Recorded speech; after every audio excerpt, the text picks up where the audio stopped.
बिस्मिल्लाहिर्रहमानिर्रहीम। अस्सलाम वालेकुम बच्चों, कैसे हैं आप लोग। अच्छा जी, हम लोगों का आज पेज नंबर है 83। आप लोगों को मैंने 2 पेजेस की रीडिंग करवाई थी, आप लोगों ने कर ली होगी, ठीक है। उसके बाद आज हम लोगों ने करंट जो इलेक्ट्रिसिटी है उसकी टाइप्स पढ़नी है। परसों कल हमने जो है उसका सिर्फ इंट्रो पढ़ा था कि 2 टाइप्स होती हैं। अब उसमें डिफरेंस हम पढ़ते हैं कि इलेक्ट्रिसिटी की जो 2 टाइप्स हैं, करंट और स्टैटिक इलेक्ट्रिसिटी, उसमें क्या डिफरेंस है, ठीक है। सबसे पहले हम पढ़ते हैं करंट इलेक्ट्रिसिटी की। करंट इलेक्ट्रिसिटी क्या होती है। In metals mostly the electrons are free to move, कि जो मेटल्स हैं जैसे लोहा है, सिल्वर है, गोल्ड है, इनमें इलेक्ट्रॉन्स जो हैं वो कुछ फ्री भी होते हैं मूव करने के लिए। When such materials are connected to a battery or main sockets, these free electrons become energized, कि जब आप किसी मेटल को किसी भी स्विच के साथ अटैच करते हैं, किसी वायर के साथ, सॉकेट के साथ अटैच करते हैं, तो जो फ्री इलेक्ट्रॉन्स हैं उस ऑब्जेक्ट में, उस मेटल में, वो मूव करना स्टार्ट कर देते हैं, ठीक है। और उसी इलेक्ट्रॉन्स के फ़्लो को, उन्हीं इलेक्ट्रॉन्स के मूव करने को हम इलेक्ट्रिक करंट कहते हैं, ठीक हो गया। अच्छा, आगे है they start moving through the metal, और वो मेटल में मूव करना शुरू कर देते हैं। This flow is called electric current. अब आपको समझ आ गई होगी कि जो मेटल्स हैं उनके अंदर फ्री इलेक्ट्रॉन्स हैं, जब उनको हम बिजली से, इलेक्ट्रिसिटी से कनेक्ट करते हैं तो वो इलेक्ट्रॉन्स जो हैं उस चीज़ में मूव करना शुरू कर देते हैं। आपकी जो वायर्स हैं, जो इस्त्री की वायर है और आपकी जो इस्त्री की वायर है, ठीक है, और जो फ्रिज की वायर है, और भी जितनी भी वायर्स हैं जो आपकी इलेक्ट्रिक अप्लाइंसेस हैं, उनके बाहर तो वायर जो है वो रबड़ की होती है, ठीक है। लेकिन अगर आप उसको काट के देखें तो उसके अंदर वायर आपको कॉपर कलर की नज़र आएगी, ठीक है। गोल्डन से कलर की वायर होती है, उसके अंदर फ्री इलेक्ट्रॉन्स होते हैं, ठीक है। जब आप उसको स्विच को या बटन को ऑन करते हैं तो उस वायर के अंदर से जो है वो इलेक्ट्रॉन्स फ्लो करते हैं और उसको इलेक्ट्रिक करंट कहते हैं, ठीक है। और रबर इस वजह से वायर्स के इर्द गिर्द उन्होंने चढ़ाई होती है, लिपेटी होती है, ताकि कोई अगर तार को पकड़ ले तो उसे करंट ना लगे, क्योंकि जो रबर है वो इंसुलेटेड होती है, ठीक है। उसके बाद हम पढ़ते हैं static electricity. You experience static electricity in your daily life. आप इसको हर रोज़, आजकल तो हर रोज़ फील कर रहे हैं, क्योंकि आप लोग गर्म कपड़े पहन रहे हैं सर्दियों में, ठीक है, ज़्यादातर इसी में फील होती है आपको। What happens when you pull off your sweater in cold dry weather, कि जब आप अपना गर्म स्वेटर उतारते हैं, ठीक है, जब आजकल मौसम सर्द भी है, ठीक है, खुश्क मौसम है, तो जो जब आपका स्वेटर गर्म हुआ होता है, जब आप उसे उतारते हैं तो क्या होता है, you get fly away hair, ठीक है, आपके बाल जो हैं वो उड़े उड़े से फील होते हैं, ठीक है, स्किन के ऊपर भी और सर के बाल भी। Why what happens when you walk on a carpeted floor and touch a door knob, कि जब आप कारपेट हुए हुए फ्लोर पे चलते हैं और अचानक आप डोर की नॉब को, जो कि मेटल का है, उसको टच करते हैं तो आपको अचानक एक करंट सा लगता है, ठीक है। ऐसा क्यों होता है वो भी आपको बताते हैं। You feel an electric shock, आपको हल्का सा ऐसे फील होता है जैसे करंट है, ठीक है। All this happen because of static electricity, ये सब कुछ जो आप फील करते हैं ये स्टैटिक इलेक्ट्रिसिटी की वजह से होता है। When you pull off your sweater rubs against your hair, कि जब आप अपने स्वेटर को उतारते हैं तो आपका जो स्वेटर है वो आपके बालों के साथ रब होता है, ठीक है, रगड़ खाता है उसके साथ। Electrons move from your hair to your sweater, आपके जो बालों के अंदर इलेक्ट्रॉन्स हैं वो मूव करना शुरू कर देते हैं, किस में, स्वेटर में। Now your hair lost a few electrons, अब आपके बालों के जो इलेक्ट्रॉन्स हैं वो तो स्वेटर में चले गए हैं, ठीक है, और आपके बाल जो हैं वो पॉजिटिव हो जाएंगे। जब एक चीज़ में से आप इलेक्ट्रॉन्स को निकाल देते हैं तो वो चीज़ पॉजिटिवली चार्ज हो जाती है, ठीक है। अब आपने जब फ़ौरन स्वेटर उतारा तो आपके जो बालों के इलेक्ट्रॉन्स थे वो आपके स्वेटर में चले गए, ठीक हो गया। अब जो सारे के सारे बाकी बाल हैं उनके ऊपर आ गया पॉजिटिव चार्ज, ठीक है। और जो एक जैसे चार्जेस होते हैं वो एक दूसरे को रिपेल करते हैं, तो वो बाल आपके जो हैं एक दूसरे को रिपेल करना शुरू कर देंगे और थोड़े थोड़े से खड़े हो जाएंगे, आपको ऐसे लगेगा कि इधर उधर हो रहे हैं, ठीक है। उसके बाद है now your hair has lost a few electrons, आपके बालों के जो कुछ इलेक्ट्रॉन्स हैं वो लॉस्ट हो गए हैं, स्वेटर में चले गए हैं, and they are all positively charged, और आपके सारे जो बाल हैं वो पॉजिटिवली चार्ज हो गए हैं। What happens when like charges are brought closer to each other, तो क्या होता है जब आप एक जैसे चार्जेस को, सेम चार्जेस को एक दूसरे के करीब लेके आते हैं, तो क्या होता है, आपको पता है कि वो एक दूसरे को धकेलते हैं या एक दूसरे को रिपेल करते हैं। They repel each other since hair have like charges, क्योंकि आपकी सारे बालों के पास अब एक जैसा चार्ज हो गया है। दे रिपेल ईच अदर, वो एक दूसरे को रिपेल करेंगे। As a result your hair becomes fly away, और इसके नतीजे में आपके जो बाल हैं वो आपको बिखरे हुए और उड़े उड़े से नज़र आएंगे। उसके बाद है जी when one object is rubbed against another, कि अगर आप एक ऑब्जेक्ट को दूसरे ऑब्जेक्ट के साथ रब करते हैं, रगड़ते हैं, इलेक्ट्रॉन्स आर ट्रांसफर्ड, तो इलेक्ट्रॉन्स जो हैं वो एक जगह से दूसरी जगह पे मुंतकिल होना शुरू हो जाते हैं, क्योंकि आप उनको छेड़ रहे हैं, उनको रब कर रहे हैं, तो वो एक चीज़ से दूसरी चीज़ में मूव कर जाएंगे। When this happens and one object ends up having more electrons than protons, ठीक है, अगर आप इस तरह करेंगे तो एक चीज़ के अंदर जिसको आप रब कर रहे हैं उसमें इलेक्ट्रॉन्स जो हैं वो ज़्यादा हो जाएंगे और प्रोटॉन्स जो हैं वो कम हो जाएंगे। This object becomes negatively charge, और वो वाला जो ऑब्जेक्ट है, चाहे वो कोई स्वीटर है, चाहे वो कोई और चीज़ है, वो नेगेटिवली चार्ज जो है वो हो जाएगा। The other object loses electrons, और जिसके इलेक्ट्रॉन्स आपने चुरा लिए हैं, जिसके साथ आपने रब करके उसके इलेक्ट्रॉन्स अपनी चीज़ में ले लिए हैं, उसके तो गुम गए, ठीक है, और जिस चीज़ के इलेक्ट्रॉन्स गुम हो जाते हैं, लॉस्ट हो जाते हैं, वो चीज़ पॉजिटिवली चार्ज हो जाती है, एंड बिकम्स पॉजिटिवली चार्ज, और वो चीज़ जो है वो पॉजिटिवली चार्ज हो जाएगी, ठीक है।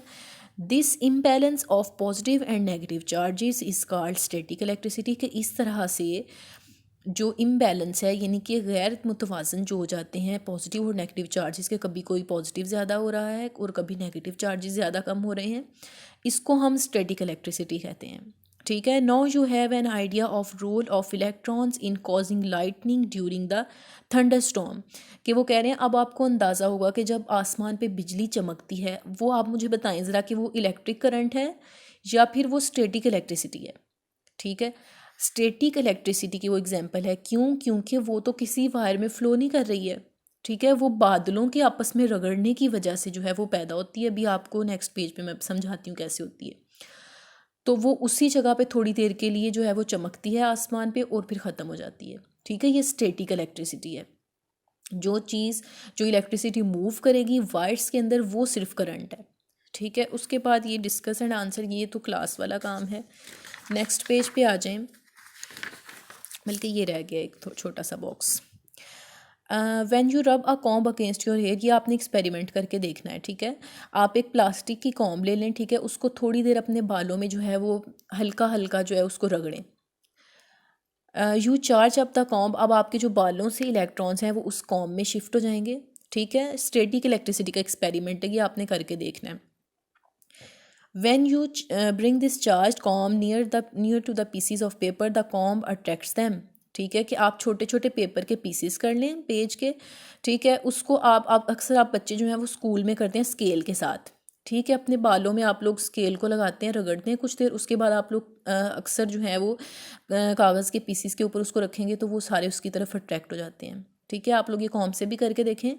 आपने कॉम्ब को रगड़ना है कुछ देर अपने बालों में, आपके जो बालों के इलेक्ट्रॉन्स हैं वो कॉम्ब में शिफ्ट हो जाएंगे, फिर आपने उसको पीसीस जो पेपर के पीसीस हैं उसके करीब लेके आना है, तो आपकी जो कॉम्ब है वो उन पेपर के पीसीस को अट्रैक्ट करेगी। This happens due to the disturbance और imbalance of electrons on the surface of objects, के ये जो है इम्बैलेंस की वजह से होता है कि पॉजिटिव और नेगेटिव चार्जेस या इलेक्ट्रॉन्स और प्रोटॉन्स जो हैं वो इम्बैलेंस हो जाते हैं, जिसकी वजह से जो चीज़ों को वो अट्रैक्ट करते हैं। ये भी स्टैटिक इलेक्ट्रिसिटी की एग्जांपल है। अब नेक्स्ट पेज पे चलते हैं,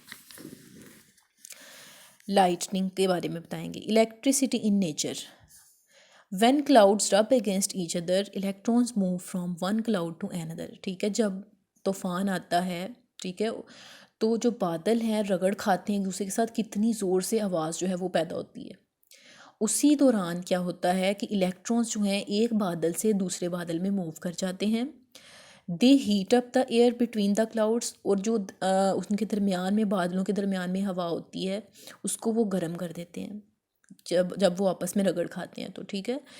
if two many electrons move very fast, कि अगर बहुत ज़्यादा इलेक्ट्रॉन्स अचानक से एक बादल से दूसरे बादल में मूव करें, ठीक है, the air between the clouds get so hot, तो उनके दरमियान जो हवा है वो इतनी ज़्यादा गर्म हो जाती है दैट इट ग्लोज, कि वो चमकना शुरू कर देती है।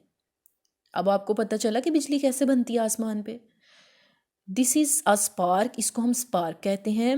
If the spark is huge, अगर वो स्पार्क बहुत बड़ा हो, इट इज़ कॉल्ड लाइटनिंग। अक्सर आपने देखा होगा, सुना भी होगा कि बिजली गिर गई दरख्त के ऊपर, किसी जानवर पे बिजली गिर गई जो बाहर खड़ा हुआ था, बांधा हुआ था, भैंस हो गई, बकरी हो गई, ठीक है।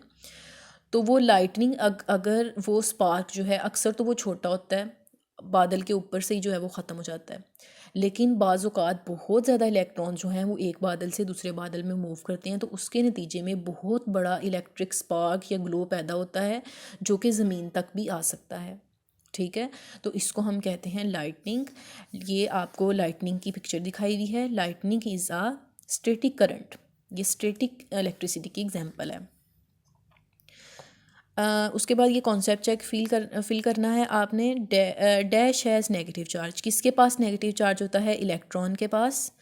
Dash has positive charge, proton के पास पॉजिटिव चार्ज होता है। Dash has no charge, neutron के पास कोई चार्ज नहीं होता है, ठीक है। इसको फिलअप कर लें आप लोग। उसके बाद है जी सर्किट्स एंड फ्यूजेस। ये आपके घरों में भी जो सर्किट हैं वो भी इसी तरीके से लगे हुए हैं। ये आपको छोटा सा सिंपल सर्किट बना के दिखाया हुआ है। ये एक कंप्लीट सर्किट है। देखें, कंप्लीट सर्किट है तो बल्ब जो है वो ग्लो कर रहा है। अगर आप इसमें से ये तार को काट देंगे या उतार देंगे तो सर्किट जो है वो ब्रेक हो जाएगा, करंट फ्लो नहीं करेगा और बल्ब जो है वो ऑन नहीं होगा। Look at the circuit on the right side, it is complete so the current can flow through it and power the appliance, ठीक है। ये सर्किट जो है बिल्कुल कंप्लीट है, इसमें से करंट गुजर सकता है, तो इसलिए जो बल्ब है वो ऑन है, ग्लो कर रहा है। Did you notice that the circuit in the diagram has a fuse, कि आपने नोटिस किया है कि यहाँ पे आपको एक छोटी सी वायर दिखाई हुई है, यहाँ लिखा है ये फ्यूज़ है, ठीक है। आपके जो घरों में अक्सर बोर्ड्स लगे होते हैं उनके ऊपर भी फ्यूज़ लगे होते हैं, ठीक है। कभी चेक करिएगा अपने घर में। A fuse is a safety measure which protects the appliance and its wiring. जो फ्यूज़ है वो सेफ्टी के लिए इस्तेमाल किया जाता है, ठीक है। अगर सर्किट में, आपके पूरे घर के सर्किट में कोई ख़राबी होती है तो वो फ्यूज़ जो है उसको फ़ौरन डिटेक्ट कर लेता है और सर्किट को खुद ब खुद ब्रेक कर देता है, ठीक है। वो सर्किट को इनकम्प्लीट कर देता है, तोड़ देता है, ताकि आपके जो बाकी अप्लाइंसेस हैं, आपकी जो फ्रिज है, इस्त्री है, या और भी जितने आपने जूसर ब्लेंडर वगैरह ऑन किए हुए हैं वो बच जाएं। अगर अचानक ऐसे जो है लाइट चली जाए या जल जाए आपकी वायरिंग, तो आपके अप्लाइंसेस जो हैं वो भी ख़राब हो सकते हैं, ठीक है। A fuse contains a small wire which will melt if a fault causes too much current to flow, कि अगर अचानक ऐसा हो कि आपके घर की वायर्स में से बहुत ज़्यादा करंट गुजरना शुरू हो गया, ठीक है, तो फ्यूज़ क्या करेगा, जो आपके बोर्ड पे लगा हुआ है उसके पीछे छोटी सी वायर होती है इस तरह की, वो फ़ौरन जल जाएगा और सर्किट को ब्रेक कर देगा। आप देखें ये कंप्लीट सर्किट कब हुआ है, ये वायर आ रही है और इन दोनों को आपस में उसने कनेक्ट किया हुआ है, ठीक है। जब करंट की मिकदार बहुत ज़्यादा हो जाएगी तो ये फ्यूज़ जो है वो मेल्ट हो जाएगा, इसकी तार मेल्ट हो जाएगी और सर्किट जो है वो टूट जाएगा, करंट फ्लो करना बंद हो जाएगा। This breaks the circuit and protects the appliance. इस तरह से सर्किट जो है वो ब्रेक हो जाता है और आपके जो अप्लायंसेस हैं, फ्रिज वगैरह है, वो बच जाती है।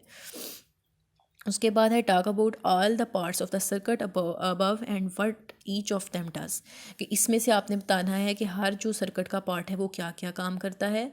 बैटरी है, ये करंट प्रोवाइड करती है, ठीक है। वायर्स हैं ये साथ लगी हुई, ये जो है करंट के फ़्लो के लिए हैं, ताकि इसमें से करंट फ़्लो कर सके और इस तक जा सके जिसको आप जिस चीज़ को आपने ऑन करना है, ठीक है। ये आपका अप्लायंस है या बल्ब आप इसको कह लें, ठीक है। और ये जो फ्यूज़ है ये मैंने आपको बताया है कि ये सेफ्टी मेजर के लिए इस्तेमाल होता है, कि जब करंट की अमाउंट बहुत ज़्यादा है तो ये फ्यूज़ की जो वायर है मेल्ट होके आपके सर्किट को ब्रेक कर देगी और आपके अप्लायंसेस को बचा लेगी, ठीक है। हमारा चैप्टर कंप्लीट है, इसकी अच्छे तरीके से रीडिंग करें और इसके अलावा इसको फिल भी कर लें। जो आपकी चीज़ें ये की जो मैंने मीनिंग्स लिखे हुए हैं इनको लिख लें लेड पेंसिल से और ये कॉन्सेप्ट चेक भी फिल कर लें।